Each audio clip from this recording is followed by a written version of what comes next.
Hello and welcome to another manga spotlight. This is 3 Exorcism siblings. At the time of this recording, there's only been 2 chapters released so far, but there might be more when this video comes out, whenever that will be. So yeah, I was going through MangaDex, trying to just look for some new series to read, and this popped out, and the premise grabbed my attention, and the artwork kept my attention, and the story got me really interested in seeing where this is going. I will say that it's not really anything new. The story itself actually reminds me a lot of kind of like a mix between Blue Exorcist and Jujutsu Kaisen, mostly Jujutsu Kaisen. But I mean, I like both series, so that's not going to be a negative in my part. But I will say that I'm hoping that it will eventually find its own identity and go in that direction. So I've said this before in a previous video, but a lot of mangas out there, actually a lot of comics, a lot of any story. I mean, what's the saying? Every story has already been told. So it's just how you tell it now. But there are a lot of manga lately that I've been reading that reminds me a bit too much of other series. It's almost like they're just straight up copying them. But I like to give series like that a while, because eventually it'll find its own identity and go in that direction. Black Torch was one of those. Well, Black Torch started very much reminding me of like a bunch of other series. Naruto, Bleach, stuff like that, and eventually it started finding its own identity, but unfortunately it found its identity too late and it got axed. But yeah, let's just get into this.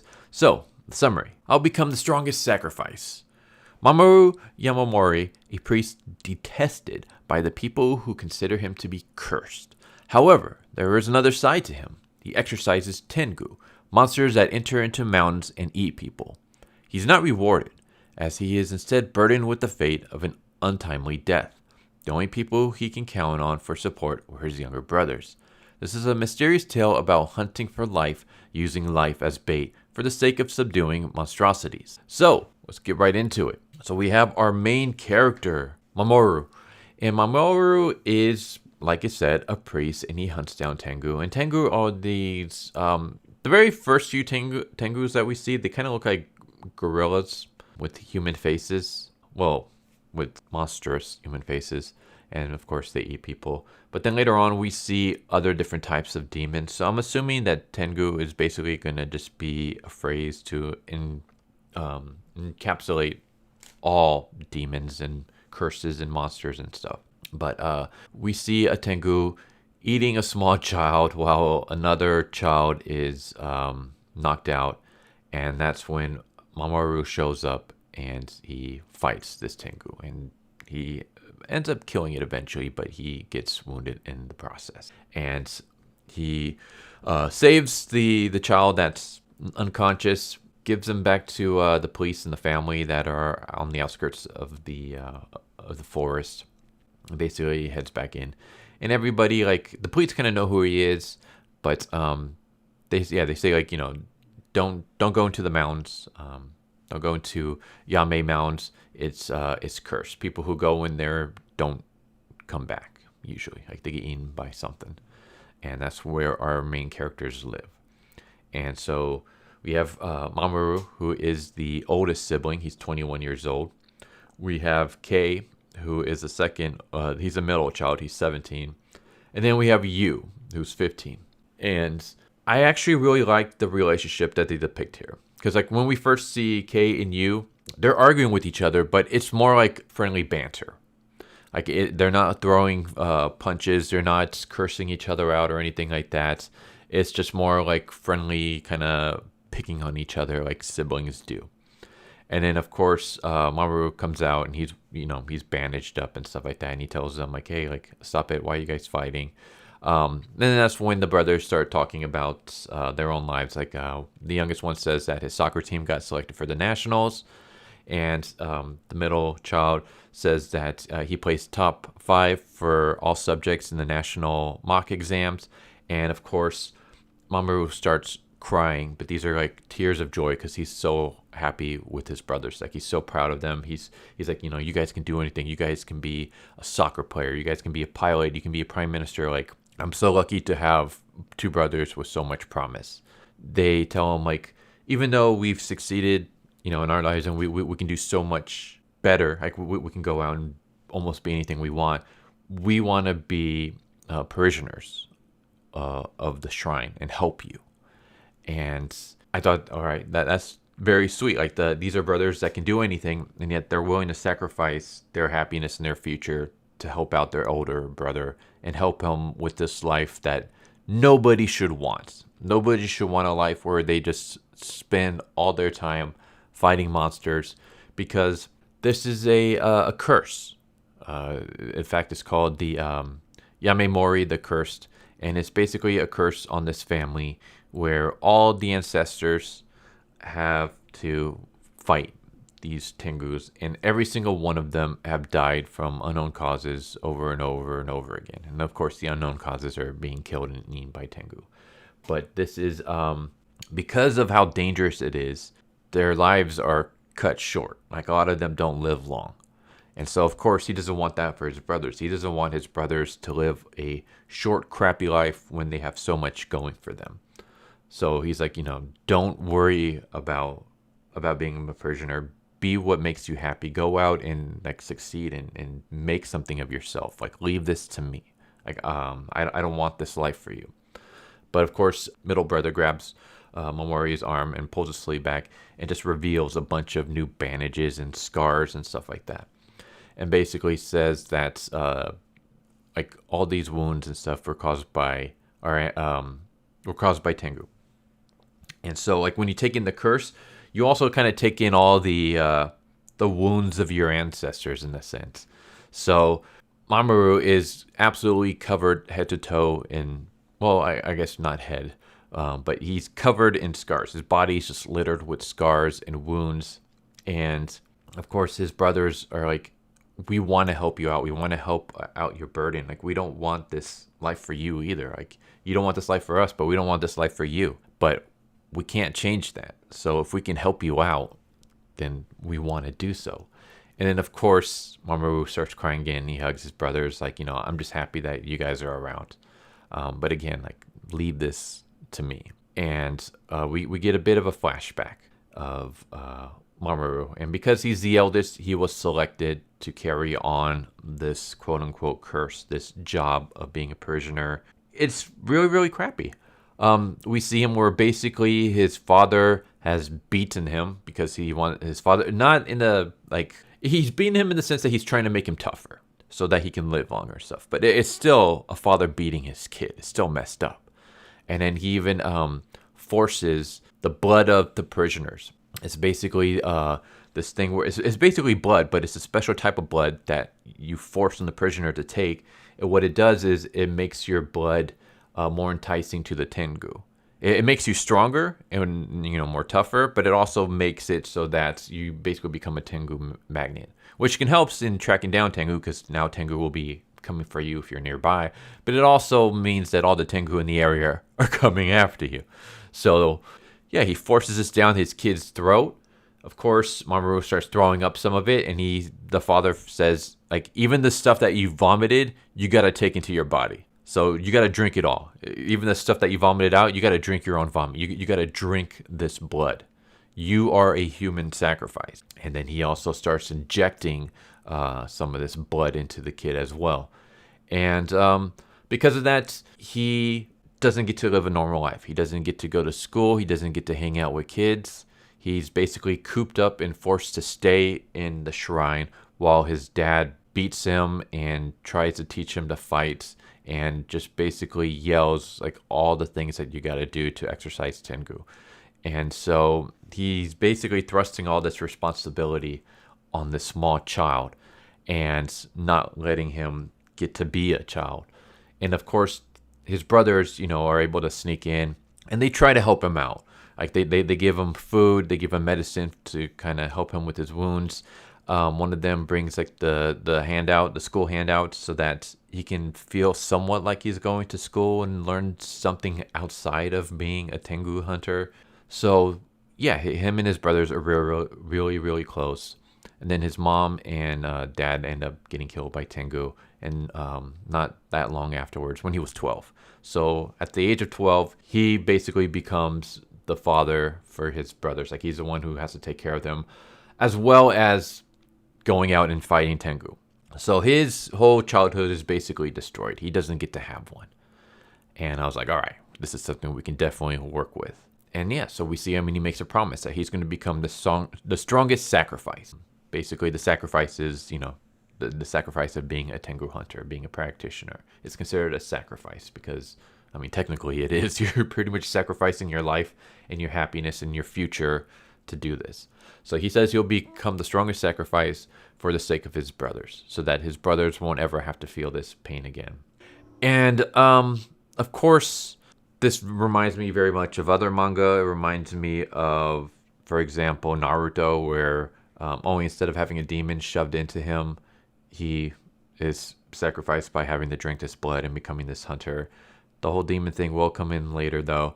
It reminds me, well, let's keep going and then I'll get to what it reminds me of. So we have a part where the youngest brother is going to the family's graves where his mom and dad were buried. And it's in the woods. And while there, he gets attacked by a Tengu. And Mamoru shows up in time to save him. But this Tengu is really tough. It's not like anything he's ever seen before. It seems like anytime he cuts off one of the legs, another one grows. And eventually, Mamoru ends up actually kind of sacrificing himself. He goes and he takes a blow for his brother, and he basically tries to fight off this Tengu long enough for his brother to escape. And the wounds that he takes are pretty much fatal looking. It looks like they basically like eat his body. And for some reason, as they're eating him, he sees his brother and he sees his brother being surrounded. And he basically says, like, this isn't going to be the end for me. Don't touch my family. I'm going to make sure that my family is happy. And that's when this demonic blood seems to awaken within him.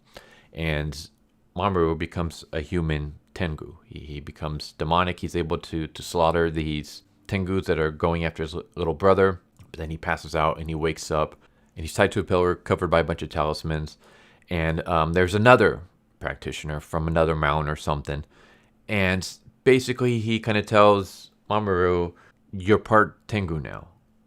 Like somehow, like maybe part of you is human, but another part of you is not. So you get to choose. Either you die right now as a human, or I will kill you as a Tengu. Like, you'll be killed by me as a Tengu." So this reminds me very much of Jujutsu Kaisen, where Yuji he eats the cursed finger. And then he awakens the powers and he's able to, save his fellow classmates. But then he kind of passes out. When he wakes up, he's, tied up and he's given the choice of, either I can kill you now or you can be of use to me and try to eat all the other fingers and then we'll kill you. And that's basically what the choice is given here. Mamoru basically says that I'm not going to, I don't want to be killed now. I don't want to be killed as a Tengu. Like, I still have some time left in me. Until I, get fully taken over by the demon, I want to be of use and protect my brothers. So I want to be able to use these powers to save my brother, to make sure that, they're okay. And then once I'm no longer of use, then you can kill me. And again, like I said, that's very much like Jujutsu Kaisen. So yeah, he basically says please use this body to let me use this body to continue as a guardian. I want to get rid of all the Tengu. Like I'm all right not being able to ever see my brothers again until until death comes to me. But I want to be able to kill off as many Tengus as I can. Hopefully kill off all of them so that my brothers don't have to take my place. Because if he gets killed now, then one of the brothers has to take the mantle, and he doesn't want that. So I love this. I also love the fact that his brothers stand up for him. That was one of the things that pissed me off about Blue Exorcist. It was the fact that, I can't even remember his name. Was it Yuki? Ray's brother basically treated him like shit and treated him like he was the devil incarnate. And it's like, dude, you have the same father as him. You're also half demon. So I don't know why you're hating on him just because his is more noticeable than yours. But the brother really pissed me off. The brother annoyed the hell out of me. So it was nice to see a manga series where the brothers are willing to sacrifice each other to save each other. So Mamoru is willing to sacrifice his life to save his brothers. His brothers like jump in front of Mamoru when this practitioner is about to kill him. They're willing to risk their lives and fight this practitioner so that their brother can live. So these are brothers that love each other, that stand up for each other, that help each other out. And it's great to see that. I've seen it in manga. Haven't really seen stuff like this in comics or in TV shows or anything like that. It seems like lately, especially in the West, a lot of family relationships, like when it comes to series and things like that, like it's so dysfunctional and constantly like the siblings are at each other's throats. They're at each other's throats with the parents. It's just like, is this really how the American, like the Western family is? Or is this just a media thing? Because even when I grew up, like I grew up and I would read books and stuff that the schools made me read. I took writing for comics classes at university, and one of the books that we had to read was Blankets. And I just like, I was saying, like, I hate this book. Like, it's boring. Like, I can't relate to any of the characters. Like, nothing about here makes any sense to me. Like, I don't like it. And then I've noticed everyone else had the opposite. Everyone else loved it. Everyone else could relate to the dysfunction of the families and stuff like that. And I'm just like, is my family just unique? Like, I have parents that I absolutely love and who like love and support me. Like, I would even go so far as saying that my parents are my heroes. Whenever anyone says, who are your heroes? It would be my parents. Like, just the fact that they were able to raise me and my siblings and give us a good life and stuff. Like, I couldn't ask for better parents. My siblings are awesome. Do we have arguments? Sure, but a lot of times it's never an argument where we like hate each other or where we say anything that we don't mean. It's more like a friendly debate or banter, like rather than actual arguments. They are people who I can rely on for anything. Like if I need to talk to someone, I can easily, like if I don't want to go to my parents for whatever reason, or I just can't because they're busy or something, I can go to my siblings easily, and I know that they'll help me out. And they know the same in regards to me. Like if they need my help for anything, I'm always there for them. So it's weird. It was weird to me growing up and not seeing any of that in any media. And in fact, it was the opposite. It was parents who suck, kids who suck and have all these issues. And so it wasn't until I actually started reading manga that I started seeing like family members that actually helped each other out and stood by each other and stuff like that. And it's nice to see. And like I said, it's nice to see like brothers like this. Like it's nice to see brothers who are willing to help each other out, willing to sacrifice each other to make sure that the other one's okay. That even when they have their disagreements or their arguments, it's more of like banter, and they easily get along and forgive each other. And it's not like, they're constantly at each other's throats and stuff. So really nice to see that. I will say I'm a little bit worried it might go in a different direction, and I hope it doesn't. And by that, I mean that the creator, the artist and author, this whole series is done by one person. I mean, maybe he has like assistants and editors and stuff, but the author and the artist are the same person. And other than this, all they're known for is doing yaoi stories. So every other series that they've done is yaoi romance. So I'm a little bit worried that we might get that with the brothers, and I'm hoping we don't, because that would just be weird because they're blood related and stuff. And I love the fact that these are brothers who care about each other. Like, it doesn't need to go into the romantic, direction. And so I'm hoping that doesn't end up being the case. But other than that, like I said, the art is fantastic.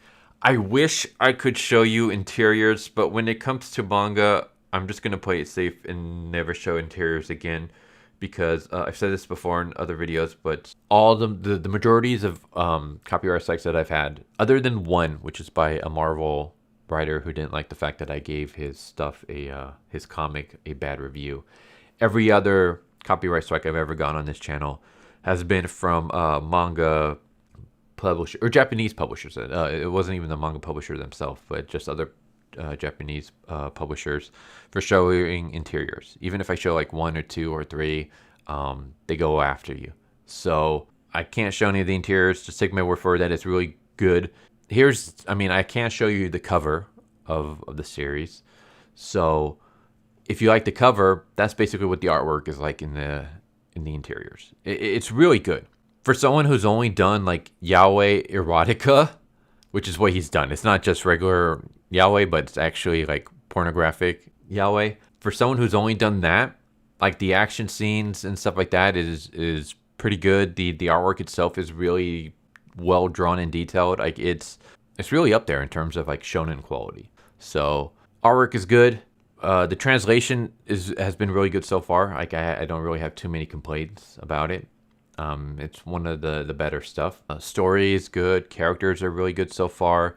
Of course, like I said, at the time of this recording, it's only 2 issues or 2 chapters, so all that can change.